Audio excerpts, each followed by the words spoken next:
We left our world, explored the stars, and found none like ourselves.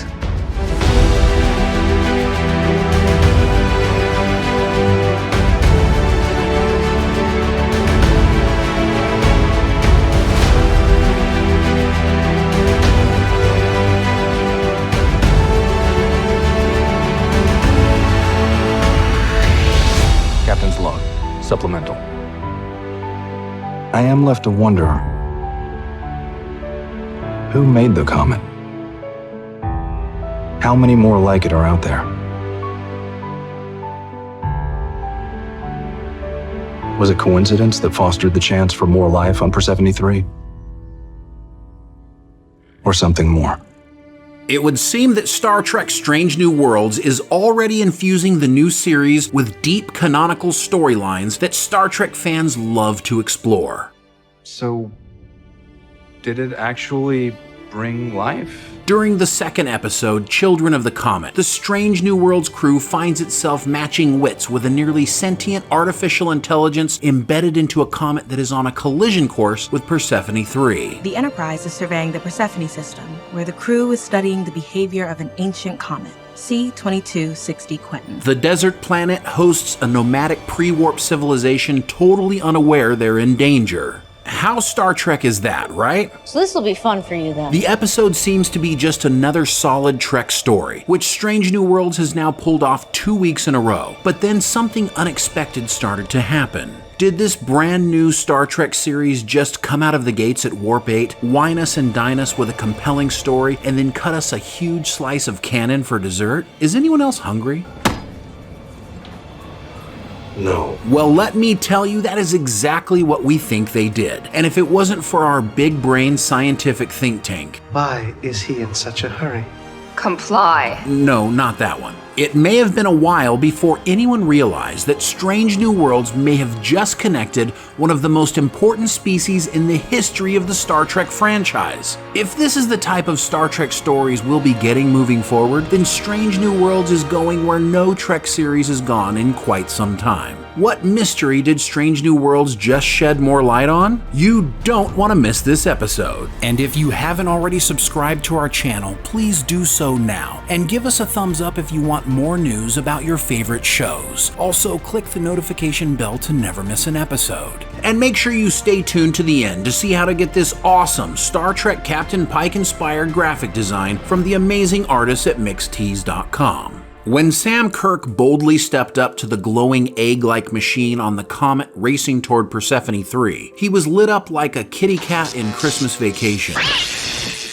And that made one member of the Popcast team say, "Hey, wait a minute, where have I seen that before?" And after flipping quickly through our mental encyclopedia on the original series, we stopped at Season 3, Episode 3, titled The Paradise Syndrome. In this episode, Captain Kirk, Spock, and Dr. McCoy find themselves on an Earth-like planet, complete with Native American Indians and pine trees. Look at those pine trees. The planet and the inhabitants are in danger of being wiped out by an asteroid hurtling toward them. We've been waiting for you to come to us. And the Enterprise is checking things out before diverting the asteroid from the planet's path. Sound familiar? The computer simulation suggests that when the comet strikes the planet in 2 days, there will be no survivors. While looking around, they find a strange alien obelisk covered in strange markings and close to the local inhabitants. Kirk accidentally triggers the machine and disappears inside, where he is shocked and knocked unconscious. Kirk to Enterprise.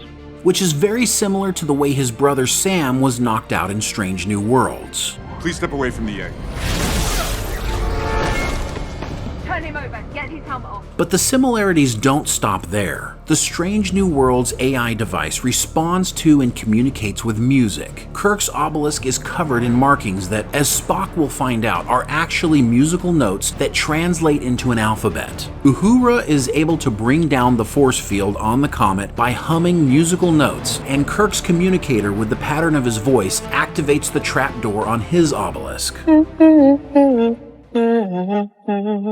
It is during TOS's The Paradise Syndrome that we learn of the Preservers, a super race of aliens who traveled the galaxy rescuing primitive cultures who were in danger of extinction and seeding them where they could live and grow. Key in on that word seed for a moment. That is exactly what the AI Comet was doing in Strange New Worlds. And these aren't the only 2 episodes in Star Trek that deal with seeding planets and protecting primitive cultures. During Star Trek Voyager Season 7 episode Natural Law, Chakotay and 7 of 9 find themselves bouncing off and passing through a protective shield placed around the planet of a primitive culture.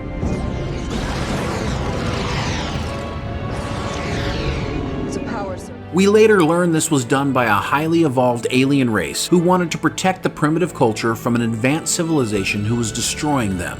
While neither Voyager nor Strange New Worlds mentions the preservers by name, the similarities are too close to ignore. An AI obelisk on a comet is seeding planets with water. An obelisk on a planet is deflecting life-ending asteroids, and a device on another planet has created a force field. In all of these situations, an advanced alien race is cultivating and protecting the early stages of life and civilization.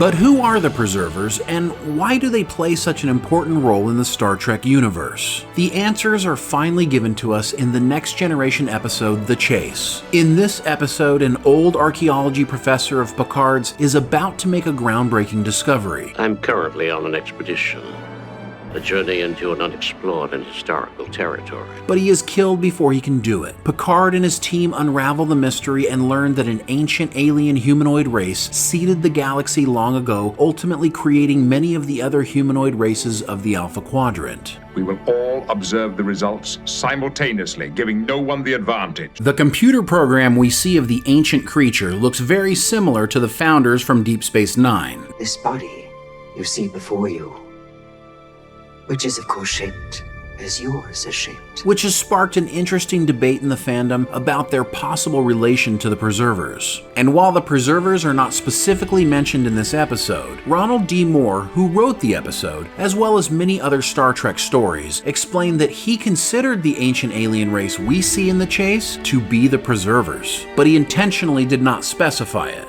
He felt strongly that this race could be the Preservers, and that it would be internally consistent with Star Trek canon. The memorable speech given at the end of The Chase in front of humans, Klingons, Romulans, and Cardassians eloquently explains why the Preservers seeded the galaxy to begin with. They went out among the stars and discovered that there were none like themselves. Their civilization thrived, but knowing that one day they would be gone, they seeded the galaxy in hopes of leaving a legacy of their existence. We knew that one day we would be gone, that nothing of us would survive.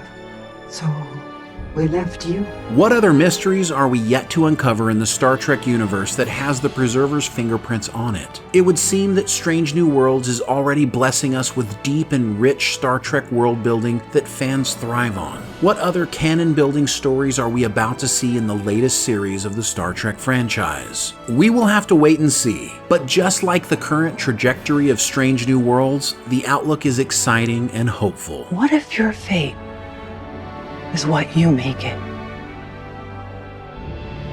What do you think? Do you think the technology in the Children of the Comet was from the Preservers? What other canonical stories would you like to see the show explore? Is anyone else excited for the upcoming episode about the Gorn? What is your favorite Star Trek theory? Let's talk about it in the comments below. Also, check out this awesome Star Trek Captain Pike-inspired graphic design from the amazing artists at Mixtees.com. Get 20% off your purchase by using coupon code ThePopcast. The link is in the description below. You are a monument, not to our greatness, but to our existence.